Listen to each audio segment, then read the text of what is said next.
And so, it begins. Dark were the skies and chill was the wind as the land was covered in a veil of malice. Across the hill did ride a dread army of the night, cloaked in mist and fog, prepared to rain down death and destruction upon the land. And the people did crowd for a savior, a noble soul to save them from their impending demise. Just as it seemed all was lost, in strode a mighty hero, clad in shivering metal from head to toe. Wielding a terrible broadsword, he did cleave his foes in two, smashing their ranks asunder with righteous fury. And when the day was done and the enemy strewn across the fields in pieces, the people did turn to the warrior and say, "We shall name this day in your honor. Speak unto us your wisdom." The warrior said one word that day: epic.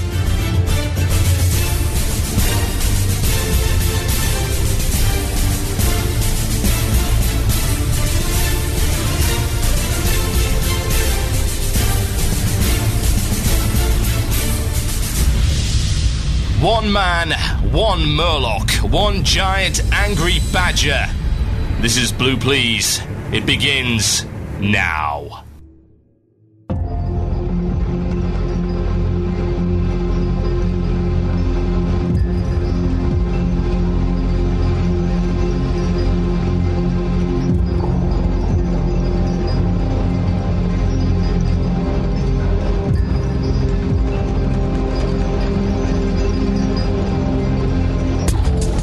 Yes, indeed, folks. Welcome to Blue Plz here on cynicalbit.com with myself, TotalBiscuit. The date today is the 2nd of July, 2010. It is 6 days before the anniversary of I suppose it would be the birth of TotalBiscuit, radio host extraordinaire and speaker of WoW things.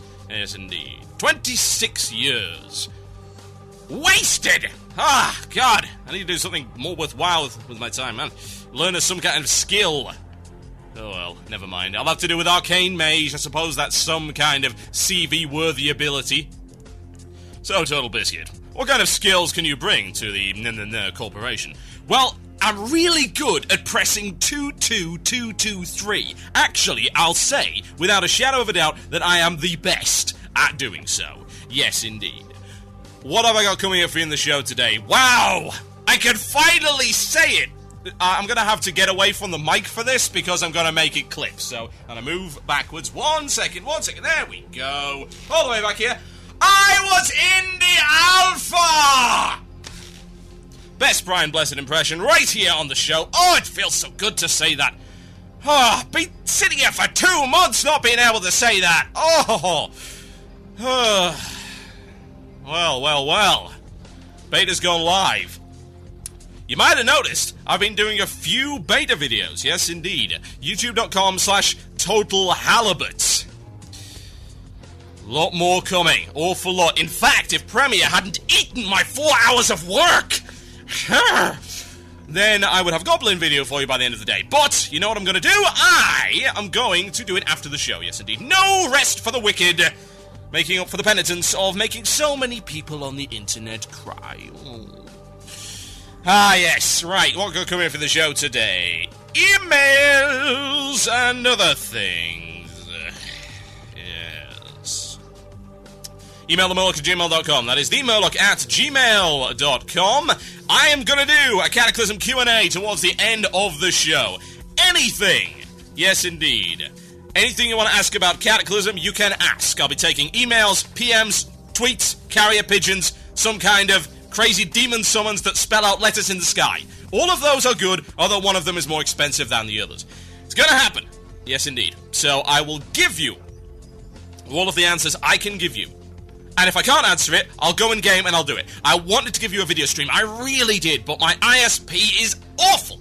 It's giving me terrible upstream right now. So you'll just have to make do with YouTube videos. As regards to what YouTube videos are coming, loads of them. Goblin video, 45 minutes. That's cut down from an hour, I might add. Goblin video, fully commentated. That will hopefully be uploading overnight if I get the chance to finish it. I was up doing videos till 2 o'clock in the morning last night. I want to go for 3 this time. Oh, yes, indeed. Sleep is for the weak. What else? Starting areas. Goblins. Yes, we've done that. Trolls. Gnomes! Oh, you gotta force me to play a gnome, aren't you? Oh. Other things. Throne of Tides instance. Gonna do that. And pretty much anything else I can find, really. Oh, yes. So yeah, Q&A towards the end of the show. You can send your emails in for that starting now. Please leave the subject as Q&A. Please. Then I can actually find them. themailbag@gmail.com. Email it in with the subject line Q&A, and I will answer every question I possibly can. What else? Yeah, going to be talking Cataclysm. Awful lot of talk about Cataclysm. Everything I've played thus far, everything I intend to play. Have I changed my mind? Well, I shall give you the information a little bit later on in the show. So, I heard that some of you are missing a feature by the name of Nubcake News. Is that correct? Please let me know in the channel if that's actually the case. Because I accidentally the whole Nubcake News and now have a new one ready for you today. Very topical. Also, the Murloc has returned for a long cruise in the Caribbean, much to his dislike. We're doing that a little bit later on in the show. Answering Cataclysm questions. That's probably a bad thing. I wouldn't want to do it. I wouldn't go anywhere near that guy, seriously. Interrupted his special time. That's pretty much it, isn't it? Oh yes, the illusion of choice at the end of the show. Yeah, there's one. Good stuff. The illusion of choice towards the end of the show, ladies and gents. You can email in any potential topic. If it's good, I'll do it. If not, I'll just do a longer Q&A, so whatever. So, yep, that's the agenda for today's show. I'd like to welcome all of the new people that have just tuned in. So, my channel has had 1,500 new subscribers in the past 24 hours. That's okay. I'm alright with that. Let's see if we can, I don't know, multiply that by 20. Why not? Yes. That's what I'm talking about. More videos will be coming over the next couple of weeks. Right, if you are not already in the chat room and you are listening to the live stream, you can get in our chat room. It's got a video wall. CynicalBit.com, click the chat button at the bottom of the screen. That will get you in there. And I think that about covers it. So, let's get started, shall we? It's time for this. Mail time! That sounds like it's mail time. Here's the mail. It never fails. It makes me want to wag my tail. When it comes, I want to wail.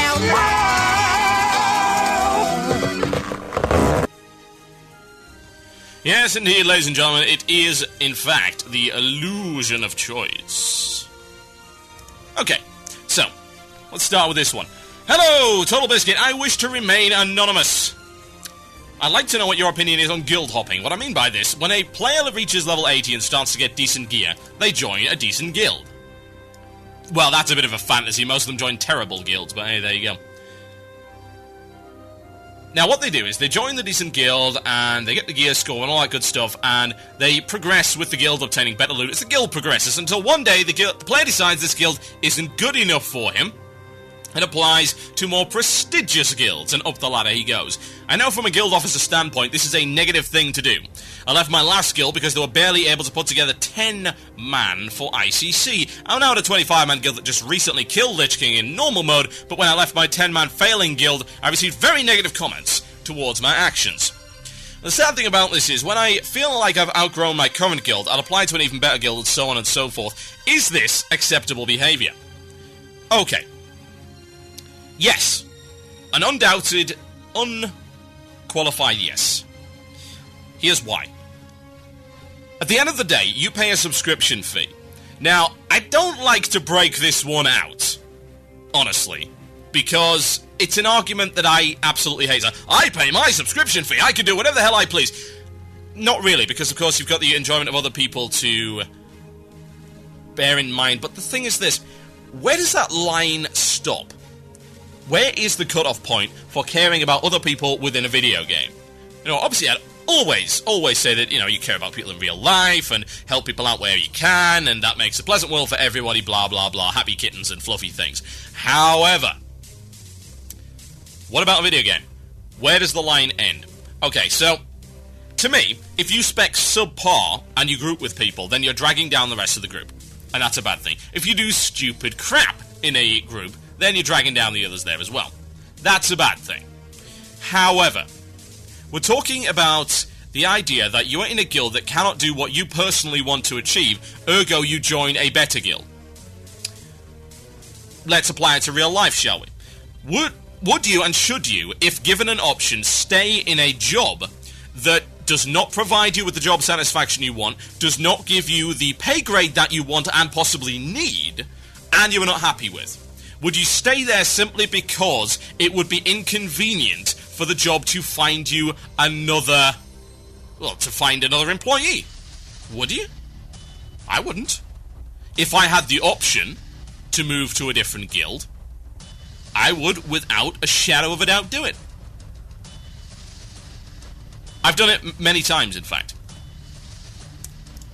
It's not that I say, hi, yeah, you suck, I'm leaving. It's like, hey guys, it's cool if you want to go on without me. I don't want to be a part of this guild anymore.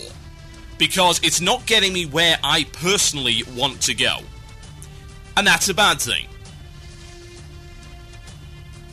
What's wrong with that? Someone want to explain that to me? I don't see the problem with that. That seems like a reasonable decision for an adult to make. You get to choose who you group with. And you get to choose who you socialize with, just like you get to choose who your friends are. Can't pick your neighbors, but you can pick your friends. Consider that. It's not as hard as finding another job. Getting a guild is really quite easy. So, is guild hopping acceptable? Some people that guild hop do so in a jerky manner.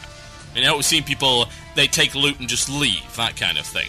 Although the counter-argument to that is you, because you have earned DKP or earned your spot on the Suicide Kings list or whatever loot system you happen to use, you earned that loot, and you are not obliged to use it for the good of the guild. It's as simple as that. You don't have to. Nobody's saying that you have to. And indeed, you are not morally obligated to do so. It's like suggesting that, hey, let's go back to the job analogy for a second. I put in my time, and I got my pay. Does that pay mean that I'm obliged to buy everyone in the office cake? It might be nice for me to buy them cake. I may indeed buy them cake. I may decide, out of the goodness of my own heart, to buy them cake. But I don't have to buy them cake, and I should not be expected to buy them cake. Same application applies. You get the loot, it's nice, and indeed, very cooperative with other people. It makes other people happy, it allows other people to achieve their goals if you use your loot for the good of the guild. But you should never, ever feel bad about bailing on a guild that does not meet your expectations, as long as those expectations are reasonable. I joined a guild. I've joined many guilds. A prime example would be one of them. I went to raid 25-mans, and as it turned out, the guild was not capable of putting together the 25-man groups after a certain point. Should I have stayed and helped them to rebuild? Maybe. But the fact of the matter is, I did for a little while, and then I left. How long should I hang on, wasting my subscription fee when raiding is all I want to do, and yet my guild can't raid? Answer me that. When it comes to your subscription fee, we're talking about financial responsibility more so than anything. Think about it for a second. You're spending money for something you're not playing. That's really stupid. Really dumb. That's financial irresponsibility. You are an irresponsible consumer if you do that. You're paying for something you're not using. Why would you do that? You're feeding money to a company that's not providing you with a service, so why would you do that? Again, the answer is you would not do that. At all. That would be dumb. Same application applies to a guild. So, yeah, there are some people that can be jerks about it, but they're not jerks because they're guild hopping. They're jerks because they're jerks who guild hop. Just don't mix the two. Honestly. It's probably the best advice I can give. Why is it that my show's turned into an agony aunt thing? Why do people think that I know things? I don't know anything. I've only ever really played one class, and I swear that Tinkertown is in Stormwind, and anyone that says otherwise will be banned, and possibly hunted down and slaughtered. One of the two, depending on how I'm feeling. Tinkertown is in Stormwind. Understand this. Let's see what else we've got. Yes, open to see email. Is it email? Here's one. This is from Evie Yaga, the 83k Feral Druid Meat Popsicle. I don't know what that is, and I don't want to know. Well, I'm pretty damn bored of WoW, and about 2 weeks ago decided, bah, I don't really want to renew my sub. So I was raiding on my last day and said, well, guildies, I'll be off for a bit. Immediately I was spammed if I was okay, as if I was on my deathbed. I'm pretty sure you didn't mean to say bed. What the hell's a bed? God. Proofread your emails, people! You confuse me. I told them I just didn't feel like paying for my sub, to which I was immediately given a card code for 2 months. Over the last 2 weeks now, I get random crap in the mail from ICC BOEs for alts to gold, as a please keep logging on and raiding, so am I now a WoW whore? I guess you are, because you're being paid to do something you don't really want to do. You are indeed selling your avatar's body, perhaps, to perform services. Yes. What kind of services? Well, some people may colloquially refer to it, euphemistically perhaps refer to it as raiding. Or DPSing. Yes. Off-tanking. Yeah, so I suppose you are a WoW whore. Yeah. Feel bad. Your choice of career is a disaster. Anyway. I think it's fairly reasonable for a guild to try and keep you. I mean, surely that shows... If you're an 85k Feral Druid, that would indicate you're a tank, right? Tanks are kind of important. So if your tank isn't logging on, then that's a bad thing. So don't react badly to that, per se, but there's always a bit of give and take, you know? Do you feel bad if you, say, take someone on a run, if you boost someone for money? Because that's basically going into a dungeon that you don't want to go into and being paid for it. Isn't that the same thing, surely? I don't see the problem with it. Hell, laugh it up! If you're not finding any enjoyment out of it, you might as well get some stuff out of it. I mean, they've renewed your account for a couple of months, so might as well use it, but there you go. My name is TotalBiscuit, and you are listening to Blue Plz here on CynicalBrit.com. I'll be right back after the break to talk Cataclysm. Let's discuss that dungeon I did yesterday. I'm sure we can come up with something from that. In the meantime, I would like to play you some music. That sounds like a fairly good idea to me. Let's do some Moonspell. Haven't done that in a while. Some gothic metal from Portugal. Yes, indeed. I'll be right back after this, folks. Enjoy. You're listening to the podcast, an archive of Blue Plz. Music was removed to comply with copyright law. If you'd like to hear the music, tune into the live stream on Fridays at 8 p.m. GMT. That's 3 p.m. EST, only on CynicalBrit.com. Friend, I've got what you need. A premium quality Ventrilo server from UGTservers.com. It's goblin engineering, you see. Not like those inferior gnome products, always backfiring. If you're short on cash, you can even share the cost of the server with Guild Deposit. Have those lazy guildies of yours pay their dues. You know, I could offer you this amazing electric cattle prod that'll really get them moving. UGTservers.com. Voice communication for your guild. Get yours today.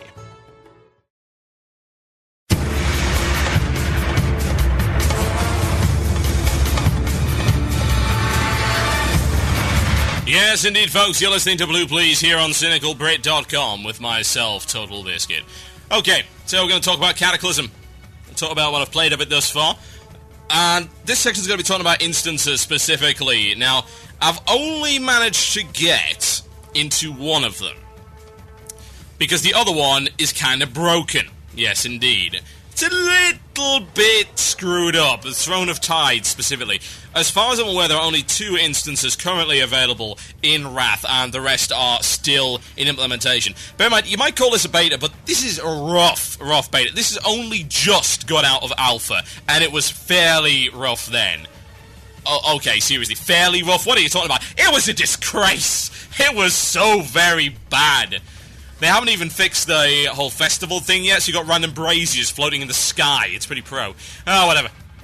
Right.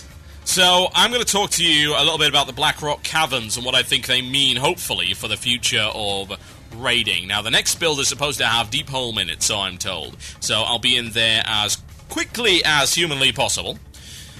In the meantime, let's talk. So, Blackrock Caverns. This is the first instance, and the place that you go in order to get to Blackrock Caverns is actually underneath Blackwing Lair. You go up the chain, and you go into the entrance where you would usually find usually, at any rate, Blackwing Lair, and then you take a right, and then you go down a set of stairs that didn't used to be there before. You go down a few flights of stairs, blah, blah, blah, and suddenly there's the entrance to Blackrock Cavern. Alright. So, what is in Blackrock Cavern, you might ask? Well, I can think of a few things. There are 5 bosses in Blackrock Cavern. There are many mobs in Blackrock Cavern. There is a crazy orc-troll hybrid thing that hits for 17,000% extra damage. Cavern. Yeah. It's some interesting stuff. Not the most interesting thing to look at, but it's a good starter for 10, at any rate. It's good stuff. Okay. So, let's talk about it. What exactly do I expect from instances in Wrath of the Lich King? Well, I can tell you what I expected from Wrath instances. Good instances. What did I get? Garbage. What do I expect from the instances in Cataclysm? Well, before I tried them, I expected some fairly terrible stuff. I hoped against hope that it wouldn't suck. However, it kind of sucked. At least I thought so. I went in a little bit in the alpha. The thing is, everything was so broken in the alpha that the design was absolute garbage. Now, in the beta, they've really polished things up a little bit, and that first instance is worth playing. So you got 5 bosses, and you head on down through a sort of like a Molten Core / Blackrock Depths kind of area. Not as big as Blackrock Depths, so no crazy 27 boss instance right here. However, what you do have is a fairly nicely produced dungeon. The first boss is pretty simple, honestly. I've shown you in the video, and I imagine you guys have seen it. It's got two major abilities, and you've also got to watch out for positioning, and you've got to clear the room properly first. You can't just pull it, because it will pull packs that are linked to it, and then you're dead, as we found out the first time we attempted that. That was kind of embarrassing. It's like, hi guys, let's reset the instance, because this video is going to make us look really dumb. Oh dear, that was fairly bad. Now, as regards to the trash clearing mechanic that is tied in to the instance, i.e. the big troll guy, the troll berserker, the brute, that's kind of weird. I'm still trying to figure out why it's there. I mean, why would you put it there when you could just, not have the trash? If you're not going to let us fight the trash, then why is the trash even there to begin with? I suppose it does add a nice surprise to those who have gone in there for the first time, but I don't think it adds anything after that. It's kind of neat, though. So, NPC interaction in dungeons, particularly the acquisition of allied NPCs, even if they're completely out of your control, it's a good thing. It's not a waste of time, per se, but it's just not the greatest feature in the world. It doesn't serve a big practical purpose, but again, it's a scripted event, and scripted events inside of 5-mans, I feel, are pretty important. So, what else have we got? Second boss. Now, I discovered after this that there's a pretty cool mechanic involved in the second boss. You'll have seen on the video that after a certain amount of time, the 3 zealots turn into evolved draconoids, and suddenly damage gets crazy. They beat the crap out of the main tank in a way that will terrify anybody. However, what I did discover is that you can interrupt the beams. There are beams that fire out into these zealots, and there's an evolution process. If you stand in between the captured Twilight Drake and the zealots, you can interrupt the beam. And you know what it'll do? It'll turn you into an evolved draconoid. That's bad. You kill all your party. Everybody dies. It's a great griefing mechanic. But yeah, it's a little bit scary. So what you do is you stand in it for a little while, and then you get out of it. You stand in, you get out. You stand in, you get out. You'll be reminded, I would imagine, of the nether spike mechanic, whereby there are certain beams that you can't just stand in for the entire time. You've got to jump in, jump out. It's pretty good, and I have a feeling it's going to wipe a bunch of groups. So there you go. Right. What else have we got? Third boss. Pretty unique mechanics overall. What you've got is a set of mechanics whereby the mobs on the floor are not actually mobs unless they are near a source of flame, specifically a mob called Conflagration. If they're near that, then beams will shoot out, beams of fire, and they melt these globules that are on the floor, and they become mobs. And you don't want those because they have nasty fire debuffs on them. I would expect that this will be sort of Babby's first encounter with these kind of things, and that they will feature in a much more dangerous format in later instances and raid encounters. It's neat and it's new, which is something that, honestly, I didn't really expect them to come out with. What else have we got?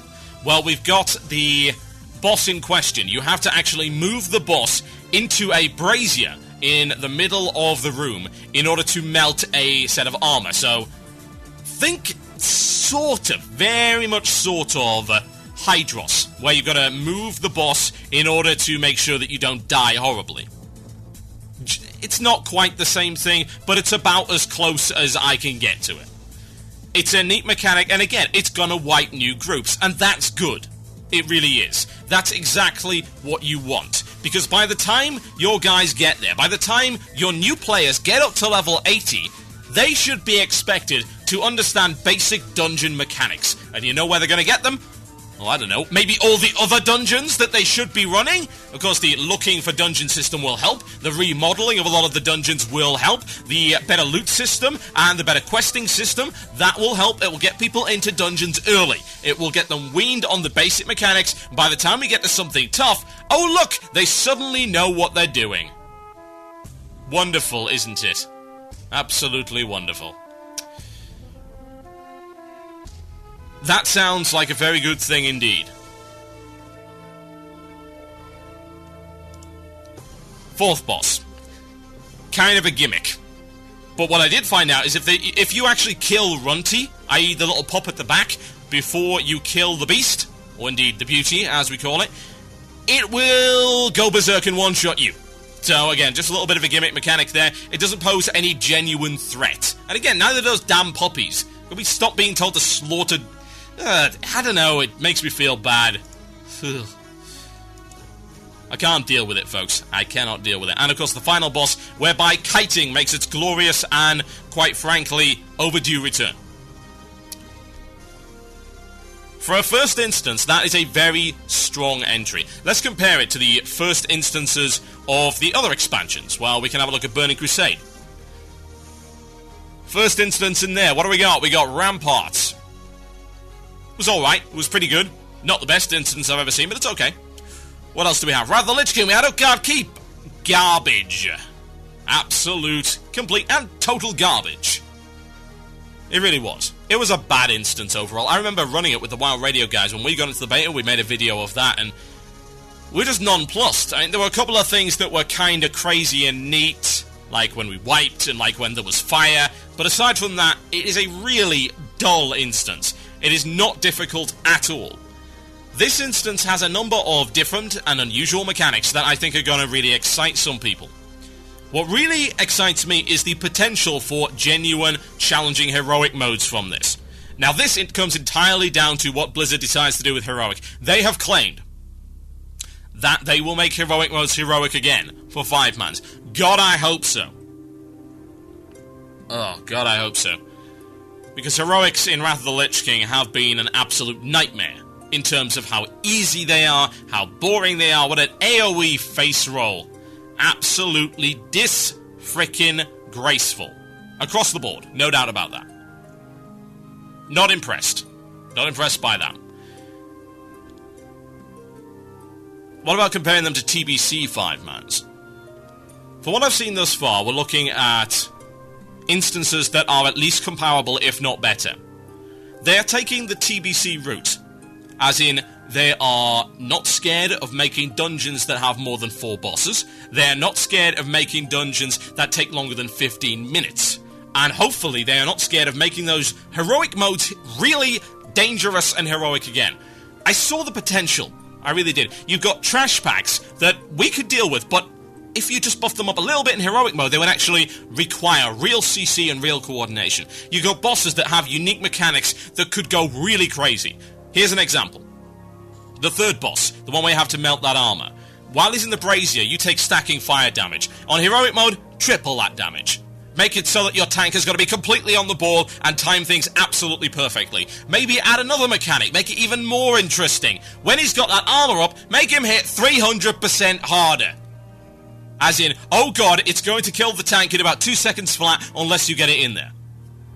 Chains. Make it kill you straight away. As far as I'm aware, the chains and the pulverize mechanic are the first boss, whereby he chains you near him and then charges up an AoE ability a la Shade of Iran. That could be made deadly. I think it might already be deadly, but I can't confirm that. The earthquakes under the ground, make them deadly. Have more of them. Spread them out across the arena. Make them more frequent. What else have we got? Beauty, where Beauty is having fire spouts come out. Make 4 or 5 times as many fire spouts. Cover the entire frickin' place with them. You remember back in the Zul'Aman days where there was that boss that threw bombs all over the place and you had to be really careful about where you stood? Do that. Use that mechanic. I haven't seen that mechanic used since. Do it. It's a great mechanic. It's really challenging. It makes you have to wake up. It's like, quick, move, move, move. Have a series of fire plumes come up, not just one set. Make that dangerous. Give it a fire breath. Make sure positioning is an element there. Give it a completely group-wide fear. Right now, it only, as far as I'm aware, fears one person. Think about all of those mechanics. So many mechanics that could potentially become extremely good.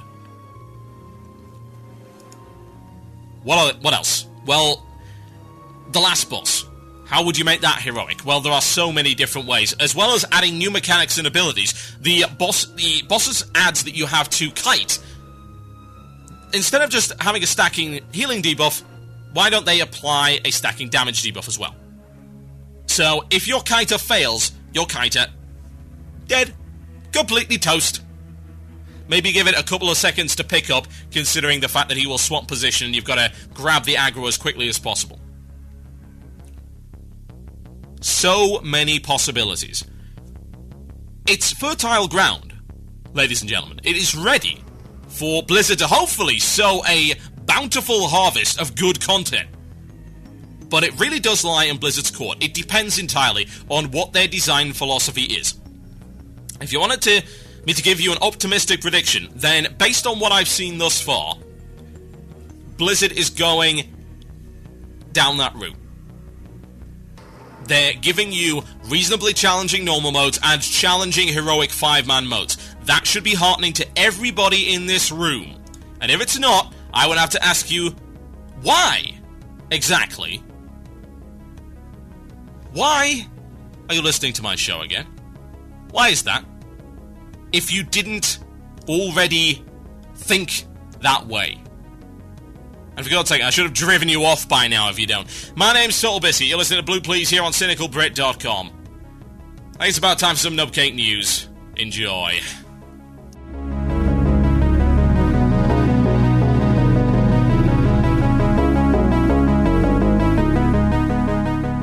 Live from the Blue Plz Tower in Howling Fjord, it's Nubcake News with award-winning anchor TotalBiscuit, bringing you all the news that matters, whether you realize it or not. Welcome to this week's edition of Nubcake News. Coming up later in the program, a startling revelation that Blizzard makes video games. All this time they were believed to manufacture treadmills with mouths that literally eat your money. But first, rumours of the impending Cataclysm lurking in the future have sparked fierce debate amongst Azeroth's various political factions. In a recent lecture by prominent troll scientist Elgar, it was claimed that Azeroth is on the brink of disaster, a cataclysmic event that will cause major climate change, as well as cause Mankirk's wife to disappear into a sinkhole. When asked why Mankirk's wife had not been moved to a more secure location, authorities are quoted as saying that they couldn't find her. In response to this dire warning, several of Azeroth's more vocal groups, including several prominent captains of industry, have spoken out against alarmism and the big government agenda. I'm joined in the studio by the CEO of Drown Innocent Puppies LLC, Dr. Boom. Mr. Boom, welcome to the program. Pleasure to be here, TotalBiscuit, as always. May I say that you're looking somewhat more portly than usual? May I recommend one of our cyanide-based weight loss products? Guaranteed to ensure your subpar appearance never bothers you again. As tempting as that sounds right now, Mr. Boom, I think I'll pass. Could you please explain your opposition to the recent lecture by Elgar? Azeroth is becoming a joke amongst the denizens of the interdimensional vortex. We somehow saved the planet from re-origination by the Titans, only to take a massive economic tumble in the process, which has left us branded as the Banana Republic of the known galaxy.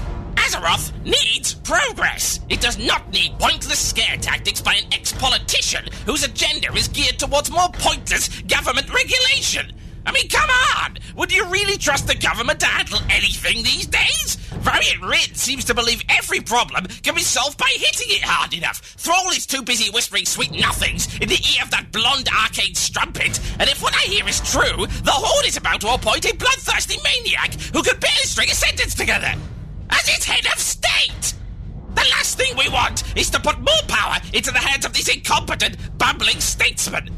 But couldn't your company be accused of doing far worse? Your industrial base of Kazan was built under an active volcano. By all accounts, the entire island is filthy, and its inhabitants can barely go 5 minutes without blowing each other sky high with explosives, let alone properly manage Azeroth's global economy. How would you respond to that?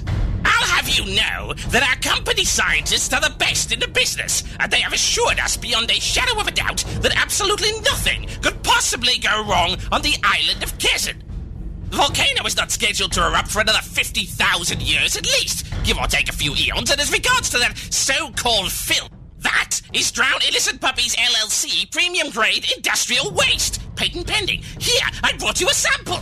Oh dear God, is that thing moving? Proprietary Goblin nanotechnology, state of the art. Though if you want to get the version that doesn't kill your entire family, it'll cost extra. Thank you, Mr. Boom. That was very illuminating. The Goblin Industrial Cartels are not the only groups speaking out against the alleged Cataclysm. We received a strongly worded letter scrawled on the back of a beer mat from a group that calls itself the Freedom Coalition for Truth and also Automatic Firearms. Several hours were spent deciphering the message that we initially believed to be in a complex code, but in fact lacked any sort of coherent spelling or sentence structure. We believe it said the following: "This so-called cataclysm is nothing but a ploy by the corrupt socialistic government to take away our freedoms, jobs, blast-the-shot launchers, and blue women. Not only are we confident that Elune, the Light, and or Great Father Winter will save us, but we also have obtained information that shows these so-called scientists have been fabricating their numbers. The proof of this is simple. Yesterday, it was snowing in the Alterac Mountains. How could that be if this cataclysm is changing the climate? More to the point, wouldn't Northrend have melted by now? This freedom-hating garbage should be killed with bullets at once, as is our constitutional right." Well, I don't know about you, but considering the amount of words they managed to fit on that back of the beer mat, this group must have godlike powers and will save us from the cataclysm, which won't come anyway. Now, if you'll excuse me, I'm going to go grab a lungful of thick, smoggy, toxic liberty. This has been Nubcake News. Good night.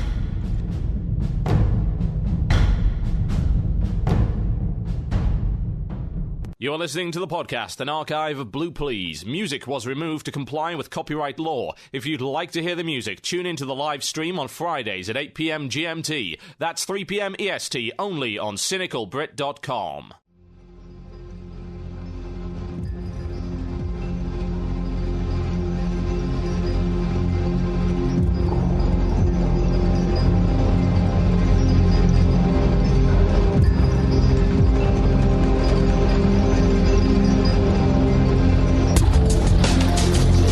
Yes, indeed, folks. You listen to Blue Plz here on cynicalbrit.com with myself, TotalBiscuit. So I'm told that some guy by the name of Law tried to pretend that my Cataclysm videos actually belong to him. Not the best place to post them, bearing in mind I read MMO Champion on a daily basis, and so do pretty much all 50,000 of my fans. They might just notice if you try to pull something like that off. That and the fact that it has blazoned all over it my website and my name, which, funnily enough, does not match yours. Yes. Not the smartest of fellows, is he? Not particularly bright, by any stretch of the imagination. MMO Champion says, Law has not made any friends yet. And he won't after this either, am I right? No! Okay. Right, okay, let's talk about other things, shall we? In probably not a few minutes, but in the next couple of segments I'll do the Q&A, but I would like to talk a little bit about the prospect of leveling an alt in Cataclysm. Will I do it? Probably not, but I will tell you why other people might do it. Okay. So, leveling an alt in Cataclysm is a particularly cool prospect. And the reason it's a particularly cool prospect is because it's all change. Yes, indeed. Everything is changing. Those times, they are a-changing. Those zones, they are a-changing. The classes, they are a-changing. Hell, the ownership of certain zones, they are a-changing. It's crazy, isn't it? So, would you want to level an alt? Well, a lot of people are going to try the Worgen and the Goblin, and honestly, I don't blame them. I think both of those starting areas, and it's difficult for me to say this because I've never believed that races were real content before. But in the case of the Goblin and Worgen starting areas, everyone's going to want to play those at least once. They're pretty funny. They are also very engaging. Worgen 1 specifically. There is a difference between the two. A very, very big difference. The first difference is the fact that one of them is all about gimmicks and all about silly mechanics and all sorts of crazy things like that. And the other is about a tightly knit story. Something that's very cohesive, something that has a solid overarching narrative throughout the entire thing. It's very scripted, it's very phased, and you don't really get an awful lot of opportunity to explore, and you don't feel the need to do so either. The Goblin starting zone, on the other hand, much more open, a lot more room for exploration, and there is a mechanic in that, specifically, that really, really makes you want to have a look around. So, what do you do? Do you want to play your existing character, or do you want to level up an alt? I haven't had the chance to really do leveling outside of the starting zones of the new races yet. I've done a little bit of leveling on the Troll, which was the Echo Isles, which is good. I've got a full video coming up of that. I haven't finished it yet. It'll take a little bit of time. I obviously did the first Goblin, and I did the first Worgen. The killer is whether or not you can keep people playing after they've gotten out of these custom-designed starting areas. Because these starting areas could be treated by some people as a front, a veneer. Now, what you've got to be concerned about is whether or not that's all it is. Because if it's all it is a veneer, and all it is a way to try and impress you early on and get you into it so that you accept a lower quality of content later, then that's a bad thing. That sucks. It's not what you want. However, what I've heard thus far is that they've really gone to town.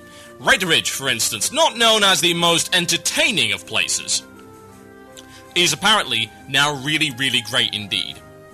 A lot of different zones have changed. The Barrens obviously has changed completely. They've made the Barrens not so much smaller, they've just split it down the middle. So all of the questing you used to do across the entirety of the Barrens, you now only do in the northern half of it, and then the southern half is where a lot of higher level stuff occurs. It's the part that's been split by that great fissure down the middle of the zone. It's probably a good thing, honestly, considering the amount of nonsense that actually occurred in there. It took so very, very long to get everything done in the Barrens. I despise that zone. I hate it with a fiery passion. I would like it to go away, and, well, if you can't make it go away, the least you can do is make it not suck. That would be nice. Looks like they've got that covered. from what I can tell of it thus far. I flew over it, and I had a look around. A lot of the questing areas seem to have been changed. The crossroads hasn't, funnily enough, and I've expected that to be militarized, because that seems to be the common theme with a lot of the Horde outposts at the moment. Make them spiky, make them well-defended. The crossroads is the same. So I might say that it might be changed before launch, but there's no real way to tell. It might be, it might not be. Who knows? There's a lot of things to go into this beta, and you shouldn't necessarily judge it by what's in it at the moment. This is a real, genuine beta, as opposed to a marketing exercise. Which is good, because I actually expected it to be a marketing exercise. What with the whole, we're going to invite a bunch of journalists first kind of thing, yeah. I had really poor hopes, but yeah, it is a buggy mess. Which is exactly what I want to see out of a beta. I want to see a beta that gets regular builds, regular content updates, gets bugs fixed based on feedback, gets balancing based on feedback, and feels like a real testing experience where the community and the testers get involved to make a better product. I don't feel Wrath of the Lich King really pulled that off. I mean, sorry, if Wrath of the Lich King was entirely tested, then why didn't the community turn around and say, this is not enough content, and this content is too easy? Why did they not say that? Somehow I think that actually was more of a marketing exercise than anything else. I played that beta, I did the first couple of instances, and I wasn't all that impressed by them. I mean, visually, the Nexus was great, but things like Utgard Keeper and all that kind of thing, the Violet Hole was garbage. And yet they didn't really do anything about that. It seems like they're going out of their way to make the game more impressive across the board. Now, you might wonder, why are they doing all this stuff with the starting zones? It's not just to support ults. That's what you got to understand. It's not that they want you to roll an ult, although they would be fairly happy if you did. Especially if you rolled it on a separate account, for instance. They would be extremely happy if you did that. However, what they want to do is they want to keep the guys who were breaking out and leaving at level 10 in the game. How are they going to do that? They're going to provide a custom-crafted experience up to level 10! Shock horror. As far as I can tell, these starting areas are going to get you up to about that. And I've been looking around, and Ashara is one of the zones that you can now go into at around level 14. So if you think about how the Goblin's set up right now, you've got the Lost Isles, which I think are going to allow you to level up to, well, it might even be to about 14. You've got Echo Isles, which, it's a good starting area. I don't know how intense they're going to make that. They'll probably send you up to Razor Hill eventually. But I would think that what they want to do is ensure that your leveling up experience is as cool, as unique, and as engaging as possible. Because God knows right now it isn't. Here's the thing. Back 6 years ago, that leveling experience was genuinely new and engaging because it was polished. You remember all the reviews that were waxing lyrical about the questing system and the starting areas and how the game got you into it so very easily and smoothly and said, hey, I'm going to take you by the hand, I'm going to give you some items and some pocket money, and you're going to feel good about that. That's not enough anymore. This is 2010, every other game's done that, and some of them even have actually done it better. And Warhammer Online was a good example. That did it well. Aeon did it well. DDO does it completely differently now. They've completely remodeled their game. And indeed, their leveling up experience, their starting area is second to none. So it's about time that Blizzard upped their game a little bit in, well, both figuratively and literal senses. It's something that has been well overdue. And finally, here it is. Am I going to be rolling an ult? Well, I don't know. Questing has always been a bit meh for me. It's not something that I am engaged by. It's not something that I'm really interested in any real respect. However, there is a lot of quality here. What I've seen from the Goblin and Worgen starting areas is they have tried to integrate vehicles in such a way that they did in Wrath of the Lich King. You remember those additional types of quest that I mentioned? The World of Warcraft questing architecture consists of 5 Ds. Defend, destroy, discover, deliver, and drop. That encompasses pick up stuff quests, go somewhere quests, escort this dude quests, slaughter a bunch of guys quests, and whatever the hell the other one was. Yes, courier quests. The 5Ds. However, in Wrath, you've got 3 more. You've got Magic Wand quests, and you've got vehicle quests, and you've got bombing run quests.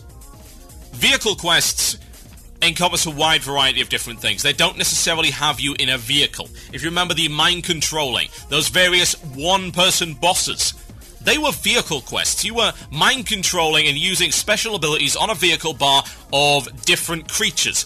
It's effectively a vehicle, even if it's not something with 4 wheels that has a gun on the top. It is a vehicle. Now, from the very start, in Cataclysm, what you've got is a lot of quests that do use vehicles. What that allows is for a wider variety of gameplay mechanics to be introduced into areas which are traditionally fairly dull. And the reason they're fairly dull is quite simply, you only have a couple of abilities. So what can you do? You're a weak character with only a few abilities. What can you be expected to do? How do you make something challenging? You can't, because your skill ceiling is so low. You're going to hit that skill ceiling at a certain point, and then you can't be any better than you already are, because you don't have the tools at your disposal to be better than you already are. With Cataclysm, by introducing vehicle mechanics across the board, and they are much better than they used to be. Don't worry if you think that these vehicles are going to suck, they do not. The car in the Goblin starting area, it's good stuff. The turret mechanics, nice and polished, they work very well indeed. And in the Goblin area, you actually have another vehicle quest whereby you are just yourself, with a bunch of cool abilities. That's what you want to do. That's the kind of thing that you need to vary things up. You're going to have drop, you're going to have defend, you're going to have deliver, you're going to have destroy, you're going to have discover, you're going to have the 5Ds. They are the staple of not only this game, but pretty much every other MMO. Anything with quests in it works this way. This is going to happen, and you're going to have to accept that. But the way that you make that acceptable is to sprinkle it with some vehicle quests, some magic wand, and some of the bombing run stuff as well. You see, there's bombing run mechanic quests in the first area of the Worgen City. The first area. They're not exactly complex, and you can't really lose, but they're there. It also provides a more cinematic storytelling experience. I don't think anyone could really argue that the Worgen starting zone is a bad piece of storytelling in terms of the relative quality of MMOs in general. It is a good piece of storytelling. It's a very good piece of storytelling. It's high quality stuff.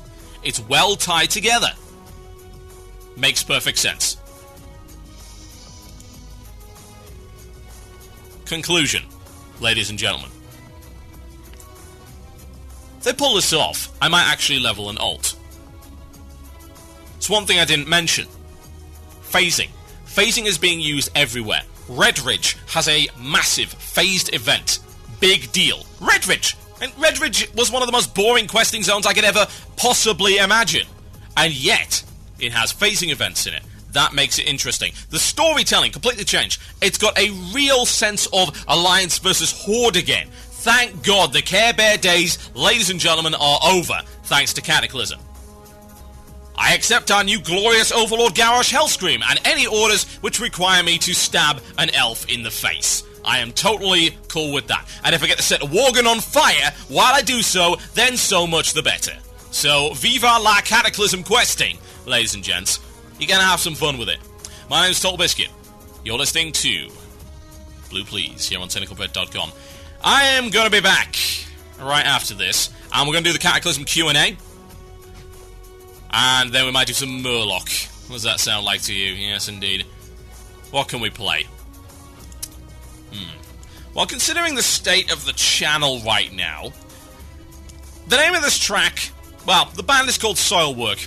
The name of this track, Like the Average Stalker. Enjoy. You're listening to the podcast, an archive of Blue Plz. Music was removed to comply with copyright law. If you'd like to hear the music, tune into the live stream on Fridays at 8 p.m. GMT. That's 3 p.m. EST, only on cynicalbrit.com.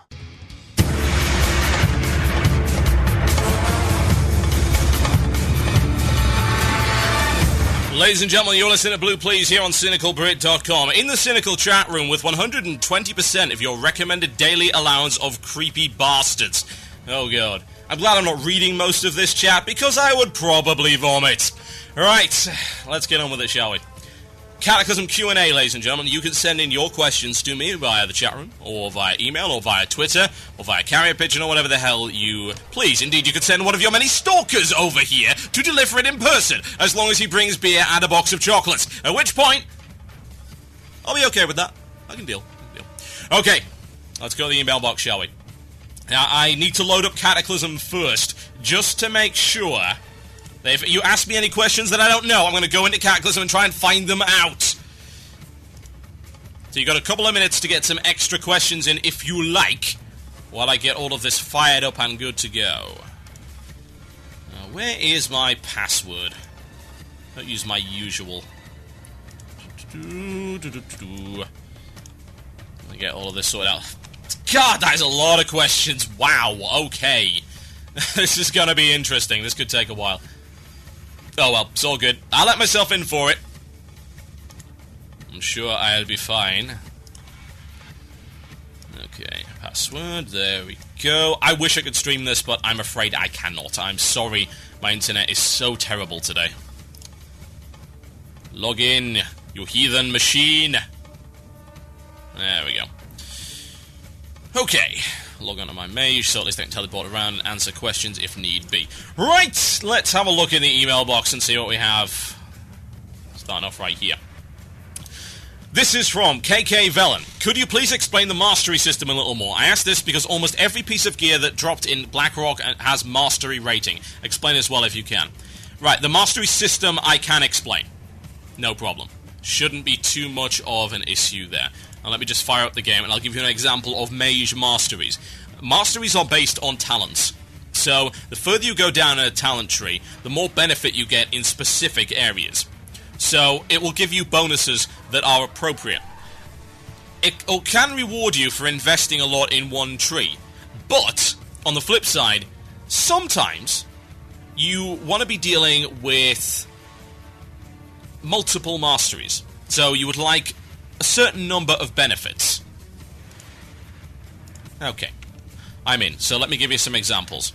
I'm in Garrosh Hold at the moment. Say hi to Garrosh Hellscream! Hello, Mr. Garrosh! You look like an idiot. You have a very small head. God, what are you talking about? Incidentally, he has the axe. That axe that belonged to Grom Hellscream, he's got that. Or was it Garrosh's axe? Whatever the case.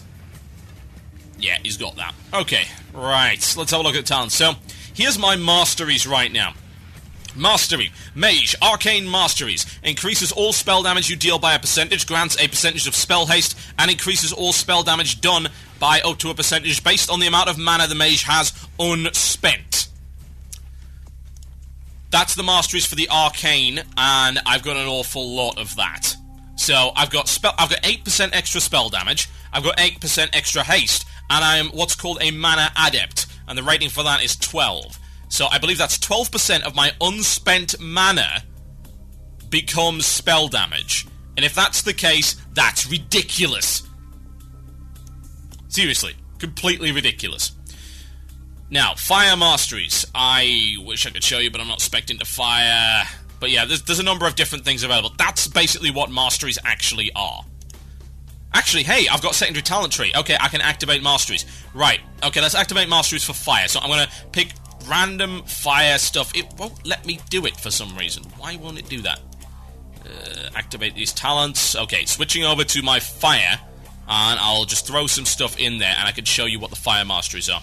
Okay, let's put 5 points in improved fireball. There we go, that's unlocked the masteries. Okay, there's a spell damage mastery, this is now a spell crit mastery, and there is a flash burn mastery. Flash burn means that your fire spells deal additional periodic damage based on a percentage of the direct damage they dealt. So in other words, it's a perma-ignite that stacks on top of the ignite you already have. So yeah, that's exactly what Fire Mastery is. Someone in the channel said they should get massive ignites. They do. Constant ignites that stack on top of other ignites. So yeah, double ignite, ladies and gents. There you go. That's masteries for you in a nutshell, and of course, all of the different ones have a lot of various things that you've got available for you. Okay, let's have a look and see what else we've got here.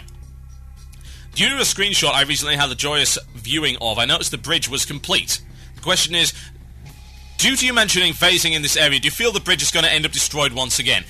Probably. If you play Horde, I imagine you probably blow it up, honestly. I hear there is an event involving explosions at some point. I am not going to spoiler that, but there you go.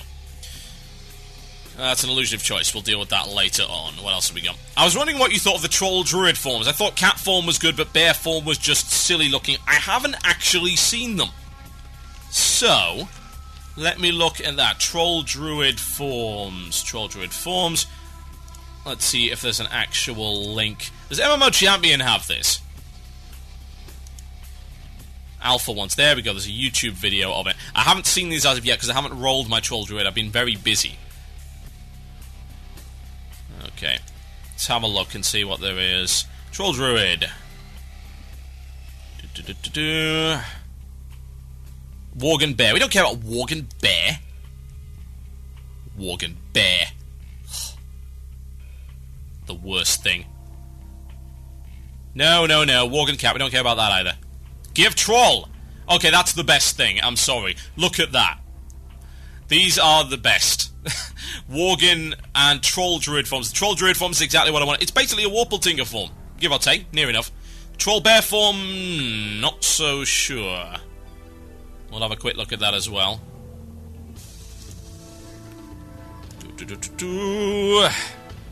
Silly alpha videos. Bear in mind these are all subject to change. Yeah, they're okay. They're not amazing, but they're alright. Okay, what else have we got? Questions-wise. How do you feel about the difficulty curve for dungeon content and how it will progress into heroics and then raiding through Cata? You seem pretty impressed with the dungeon you showed recently with the Blackrock. Would need to maybe use CC and Kite mobs. I came into the game at the end of TBC, but CC and Kite was something I learned at me at level 20. Now level 80 players with gear score 5,000 plus don't have a freaking clue. And will those more challenging dungeons be more bring the player, not the guy with the TRH and the 5,500 gear score? I really hope so. I really hope so. However, I can't be certain, honestly. I'd love to see that be the case. I really would. But again, I don't know. I just don't know. We'll see it later on, sure, when all of the other content gets released and we get to play that. Q&A graphics engine. Comparing the current live version of WoW, has the graphics engine been improved to any degree performance-wise? Seeing the new water effects will put even more strain on an already poor little thing. Here's the thing. This game now has a DirectX 11 renderer. It doesn't affect the graphics quality too much, but it actually makes performance on DirectX 11 cards run an awful lot better. It's difficult to tell, because I ran the game in 2560x1600 at full difficulty, what the hell am I talking about? Full visuals across the board. And I got maximum frame rate for my VSync. So in other words, I was getting 60 FPS, no problem at all. And that's on a machine with a Q9 550 overclocked and two ATI 5770 graphics cards in crossfire configuration. I think performance seems to be better. I haven't been to Dalaran, though, and you never know what's going to happen when a server is major populated. So let's go Dalaran, folks. Let's go Dalaran. Thankfully, I'm a mage. Teleport to Dalaran! Activate. Form of teleport. It's going to take ages. No, it's a DirectX 10. It's a DirectX 11 renderer. There is a post about that in the tech support forum. It is a DX11 renderer. Most of the effects are DX10. So stuff like the sunbeams, the water effects are all DX10. There are no DirectX 11 effects as I can tell. However, there is a DirectX 11 renderer which seems to make things more effective in terms of SLI and, of course, crossfire, and how effectively and efficiently the game runs. Use less resources as far as I can tell. Right now I'm running it at 720p in a window just because that's what I record in for my videos. I'm now in Dalaran. Let's have a look around. Dalaran's running like a dream, but bear in mind there are very few people here. It could still lag, but it seems to be pretty solid. This is weird. I have never seen Dalaran with nobody in it. This is crazy. Ugh. Okay, let's go and have a look at some other stuff. Right, next question. I was wondering what you thought of the instance difficulty. Okay, we've already talked about that. Question regarding the guild leveling system and the new guild abilities. Can you give us any info on them? I actually cannot right now because I'm not in a guild. I will provide a video of that and discussion on a future show. I'll form a guild. And if you're in the beta, you can join my guild. I am on the Mecha Talk beta server, EU. That's the place to do it. Okay. TB, I heard the level range was changing with some of the old world instances. For example, Diamond was supposedly going to be in the 40s to better match the zone it's in. Do you know if any of these have actually changed or if there are new instances for 1 to 60? As far as I'm aware, there are no instances, new instances at any rate yet. Not that I've seen. As regards to level range, well, I didn't speak to... I went into Ragefire Chasm and that seemed to be fairly the same... I assume there are some changes, I just haven't had the time to look at them yet. Bear in mind, I've only really been looking around this in great detail for the past couple of days. Okay. I'd imagine they're going to change it. I mean, it makes perfect sense to make Diamol a level 40 instance. Feralass... You don't get a Feralass at level 60? I mean, why would you do that? Doesn't make any sense. Okay. Have they added any soundtrack to all or any of the zones? Not yet. They haven't updated any new stuff yet. But again, beta, I expect that to be on the priority list at some point, but fairly low down. Any new NPC noises and voices of note? Yeah, I think Varian Rin's got some new stuff, which I showed you in the Stormwind video, and the female Worgen voice, which is bloody awful. Effectively goes along the lines of this. Shine your shoes, Governor! Oh, God. We gotta give the Alliance a go! Oh, please throw yourself down a well. I swear, the worst thing. It's just very, very horrible. You don't want it. A few questions regarding Cataclysm. Can non-Worgen players step foot in Gilneas? Don't know. Is there a retake in Thunderbluff questline? Well, in the Cataclysm beta, it's already been retaken, so I couldn't tell you. Are any rep factions disappearing? Let me tell you. Let me open up Reputation. Let's see what we got. Because I'm exalted with everything, apparently. Holy...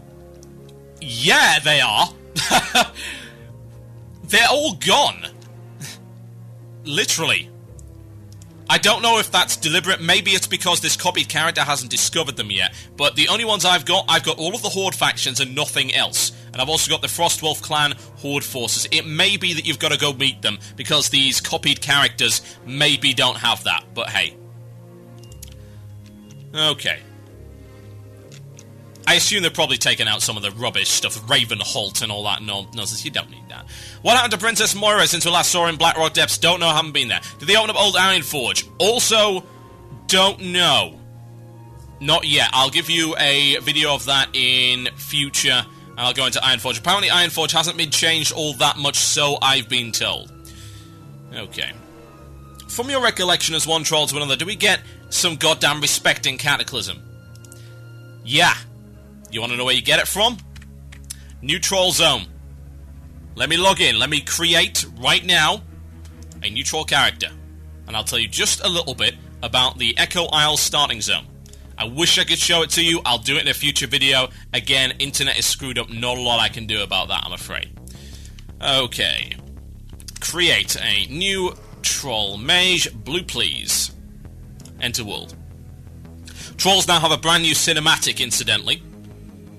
So they've got the same sort of voiceover, but it's a brand new cinematic in the Echo Isles. And it's nice as well, good panning. Really beautiful area. Okay. I am on Darkspear Isle right now, ladies and gentlemen. Darkspear Isle is the Echo Islands. They have reclaimed it. Across the water is the Senjin village. There's even canoes. Oh, I wish I could ride in these. You can't. But there are troll canoes in this Izzy, ladies and gentlemen.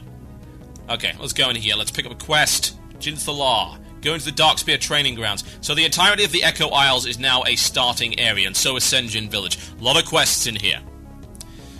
Let's move on in, shall we? See what we can find. Now, the overall architecture remains the same, but they've completely remodeled it. So you've got genuine questing areas here that are populated by friendly trolls, as opposed to ones that want to eat you, hex you, and maybe, I don't know, turn you into a chicken. Which is fairly unpleasant. Personal experience, I can tell you. I'm now talking to the mage trainer, and he is going... We're talking about the rise of the Dark Spear. He's like, another... let me try this. I'm terrible at troll voice. Let's try another new blood, eh? No, I'll just do it the other way. That bag is full. You actually have an intense look about you, man. Though fiery eyes. You might have the makings of a real mage. Let's not waste any time then. Destroy 6 tiki targets. So you've actually got to attack training dummies. So it's a troll training area. Destroy the tikis that are on there. There we go. Blow them up. Yeah, we don't need to do that. Let's go and have a look around the Echo Isles. Echo Isles aren't actually that big. They're pretty small overall, but there's now a huge training area which has got bridges and fortifications all over it. The spikes on the ground, which is always good. A lot of different trainers here. There is a pit which contains captured alliance, which I think they're going to eat. That's always good. Delicious night elves, gotta love it. All 3 of the islands, in fact, there's actually 5 islands total from what I can tell, and then Senjin Village just linked into that. So, yeah, troll starting area seems to be pretty solid, and I will give you a full video a little bit later on. My voice acting was never all that good. I don't put down on my CV that I'm a great Jamaican. Just stop whining. TotalBiscuit, how many hours will it take to cap to level? It will take as long as it took you to get from 70 to 80 to go from 80 to 85. Also, there's a troll here with a big mask on it, and he's dancing, and there's shadow stuff. I have no idea why. Oh, incidentally, you also start in proper troll garb that is, like, colourful and stuff. I am wearing a troll robe. That's win. Okay.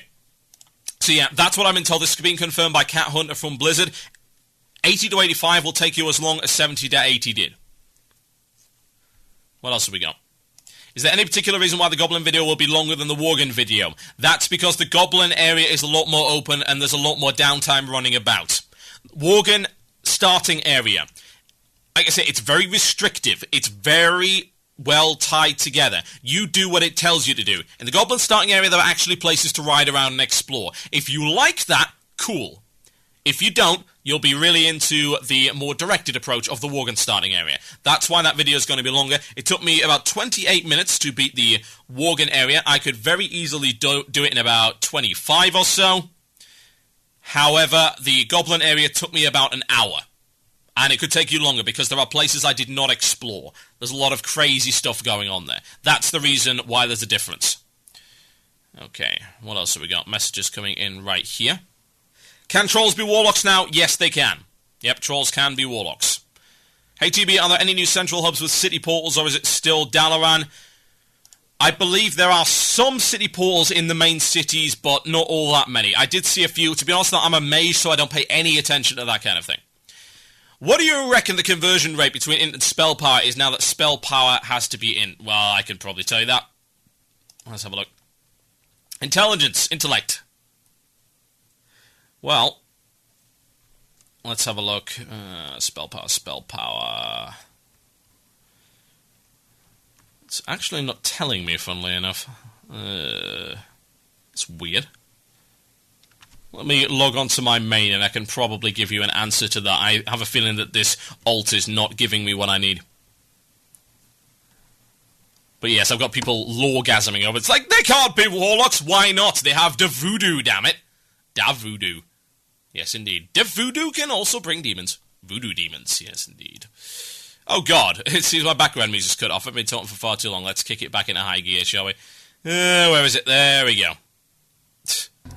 I've been talking for far too long. Okay, I'm going to log into my main, and I will tell you exactly what that conversion is, if I can. In the meantime, I'll try and answer something else. Let's see, what have we got? Will Cataclysm bring back World PvP? Probably. It seems to me that a lot of the zones are on a war footing. Red Ridge, prime example, you actually blow up some Horde stuff there. I think there will be World PvP there. I don't think there's any doubt about that. As to whether or not there's going to be any quests along those lines, I really do not know. Possibly, maybe. We'll see. Right, let me see if I can give you this information. Okay. Mana. Intellect. That's only giving me critical hit. The tooltips don't seem to have been updated yet. It's giving me any spell power. Right, okay, spell power. Yeah, my current spell power is 2,600. The thing is that the gear I'm currently using is actually giving me spell power. Some of it. Not all of it. I have a weapon. Weapons still have spell power on them. I have a Frost Needle, that's got actual spell power on it. Blood Mage Gloves, on the other hand, they don't. They've got Intellect. They've also got Crit and Hit as well as Stamina, but no spell power. As regards to the conversion rating, in full tier 10, with no gems and no enchants, with a 25-man version of the Frost Needle, I am currently packing around 2,600 spell power. So, you can work it out from there. I'm also wearing a couple of Cataclysm items, an Obsidian Amulet, which is 136 Stamina, 90 Intellect, and 65 Spirit, along with 53 Haste rating. And I've got an offhand that does 136 Stamina, 90 Intellect, 55 Crit, and 65 Hit. Oh, yeah, and this one thing that I did get, let me tell you about this. This trinket is silly. The Witching Hourglass.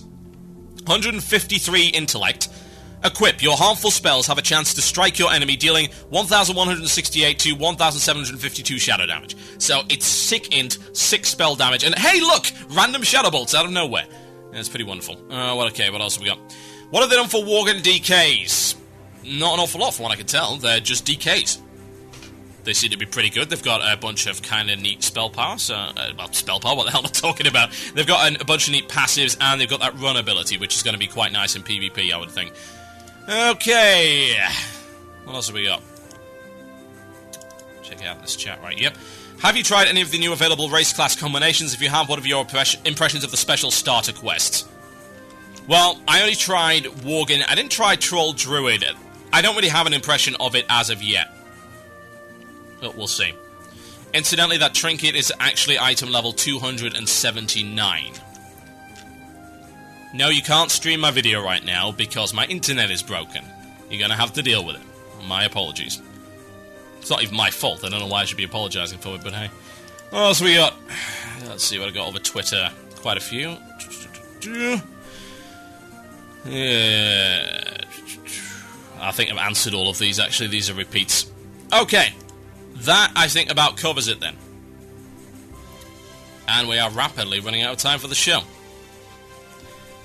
I'm going to do a music break, and then I'm going to do Ask the Murloc, and then we'll end it, because we are on an hour and a half right now. Sounds like a good idea to me. I'll be right back after this break. Someone was asking for Pantera. I think Justin Bieber was asking for Pantera, which is unusual because I thought he listened to Aqua with Barbie Girl. That was his favourite song, I have been told. Well, at least that's what his hairstyle seems to indicate. Seems like he'd be the type. I want to give you some domination. I'll be right back after this. Enjoy.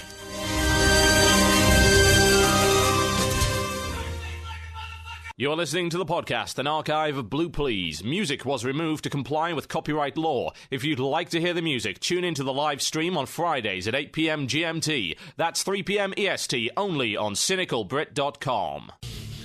Well, ladies and gentlemen, it's been quite some time since the Murloc of Greystar airwaves, and honestly, he's a little shy. So, I think you're going to have to encourage him in the chat room and via Twitter for him to come out. So, if you could send maybe some sacrifices, maybe a vial of the blood of a virgin, that shouldn't be too much of a problem, just jab a needle into your arm, or perhaps a delicious sandwich. Any of those, and I'm sure we can get him out, and perhaps, I don't know, maybe, just maybe, he'll let you live. Maybe. Maybe.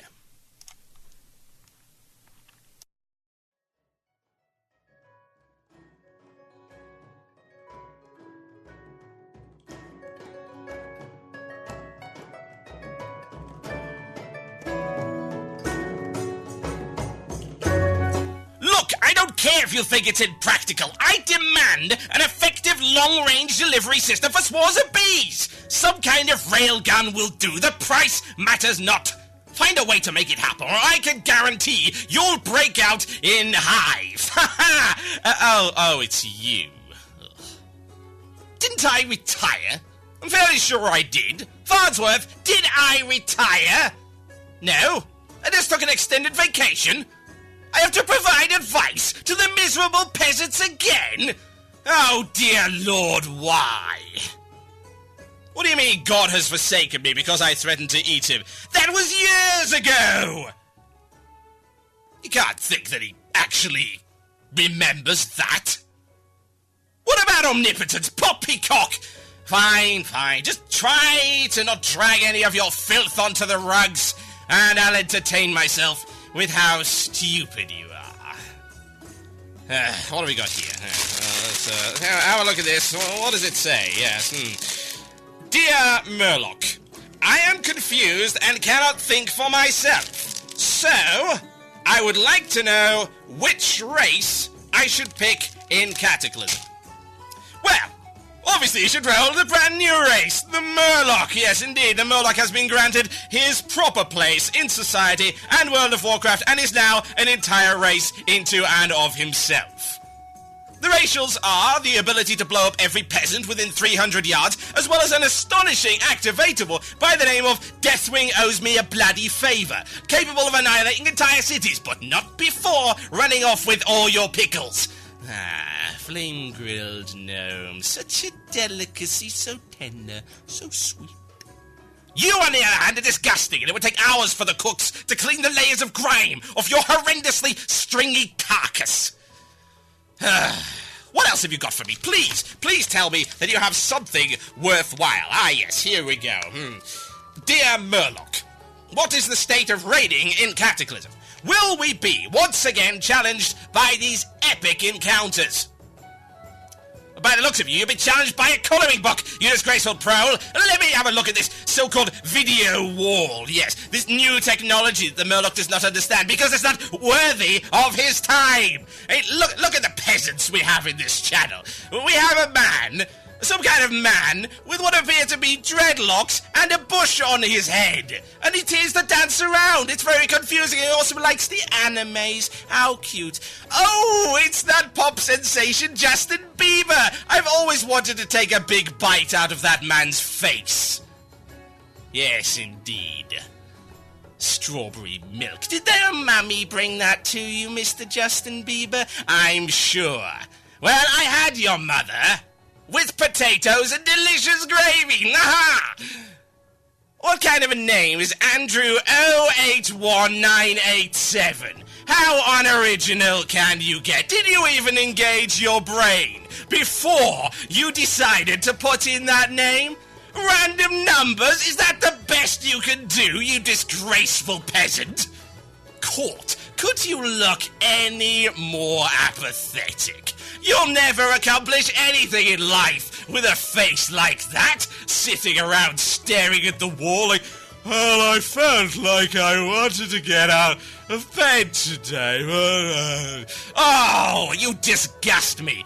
Hope and despair, oh so emo. Crawling in the Murloc skin, these wounds may heal if you pay me 500 British pounds. Yes, your emo, horrible, disgraceful thing. Mystere. Wearing your brand t-shirts and your branded hat. What a consumer whore you are. I wonder if you taste like plastic. The Warden. What is that you're eating? Why won't you give it to the Murloc? Provide it in rightful tribute at this very moment. It's not a human finger you're eating, no? You seem to be one of taste. Excellent. I find, actually, just as a little bit of reference for the future, that, in fact, the fingers of the troll are fairly reasonable. You would be surprised, but after about 16 hours of cooking those things, so they're nice and tender, they make the most delicious morsels. Who is that man with a tea cozy on his head and skin that is not of the right colour? I do not understand. This is ridiculous. I thought humans were all pasty white, and perhaps Cheetos stained on their horrendous t-shirts. This one appears to have a tea cozy, a black t-shirt, and I do not understand his pigment. I wonder if it would be delicious. Always like those exotic delicacies. Demonic. You're in black and white because you think you look classy. The Murloc will give you a course in class, you horrendous peasant! I can tell you oh, you're not moving. Ah, yes, I see. Tried to stare out the Murloc. The Murloc has no lids on his eyes. I had them removed, for they are disgraceful. And what's with all the smiling, Karami? What do you have to smile about? You are on borrowed time. I can tell you that for a fact. I will raise your village to the ground and construct upon it a mighty monument to the Murloc's magnificence. And Scrab, yes, I've heard about your antics and your stalking. I know exactly what you're trying to do, sitting there, trying to look all innocent. Oh, no, Murloc, I wouldn't do anything to disrupt this chat room. I am onto your scheme. Nobody out-schemes the Murloc, that I can guarantee.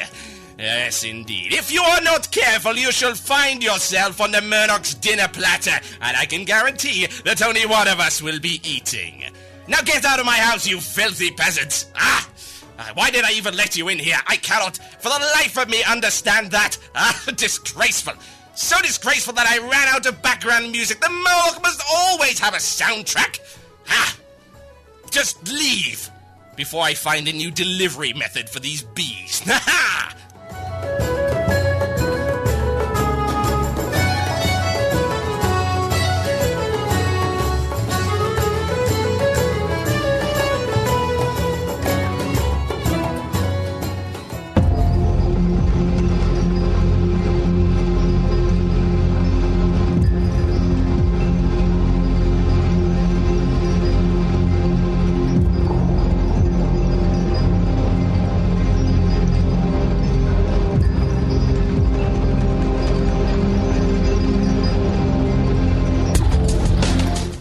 Is he gone? Seriously?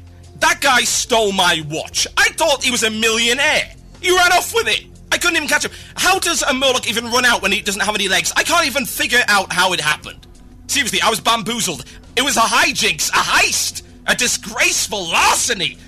Oh, thank God he's gone. Hopefully he won't come back next week. I don't have any more watches. Ladies and gentlemen, my name's been TotalBiscuit. You've been listening to Blue Plz. Shout out time. Send them over via the chat room. TheMurloc@gmail.com is the email address, or you can send them via the Twitter if you so desire. You can do it if you like. Send them by chat or whatever. Oh man, that actually makes you really tired doing it live. I'm pretty sure I didn't come up with a single worthwhile joke there with the improv, but hey, there you go. Righto, ladies and gentlemen. Righto. Get them in, and I shall give you the shout-outs that you so deserve. That doesn't necessarily mean I'll give you the one you want, but it'll be the one that you deserve. Yes. Alright, here we go.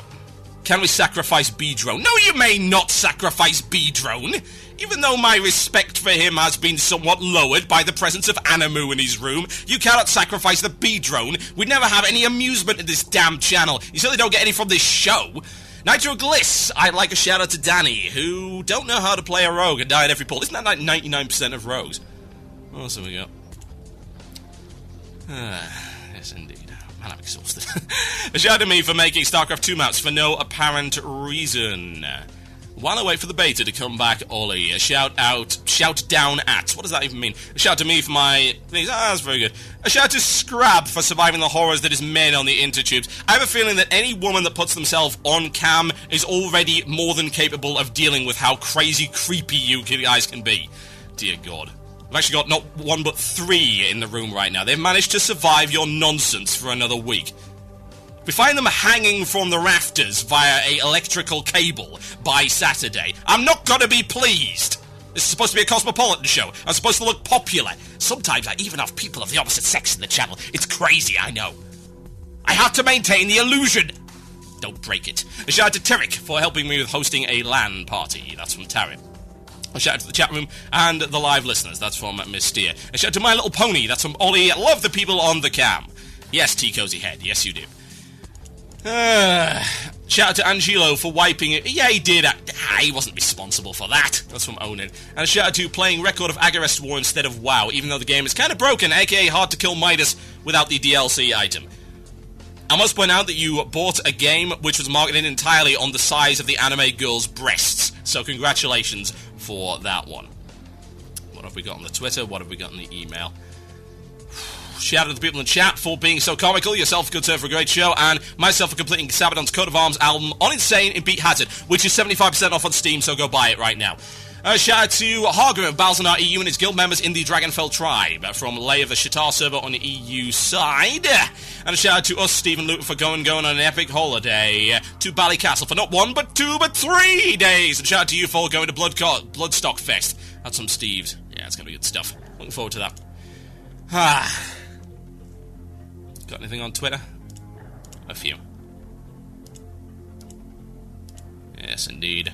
Shout out to Joseph Blanchett listening in right now. Yes, indeed, he's the guy responsible for that fantastic piece of artwork for Shoutcraft. Shout out to Bees, Owen Scrab, for being a woman. Congratulations, you are 50% of the planet.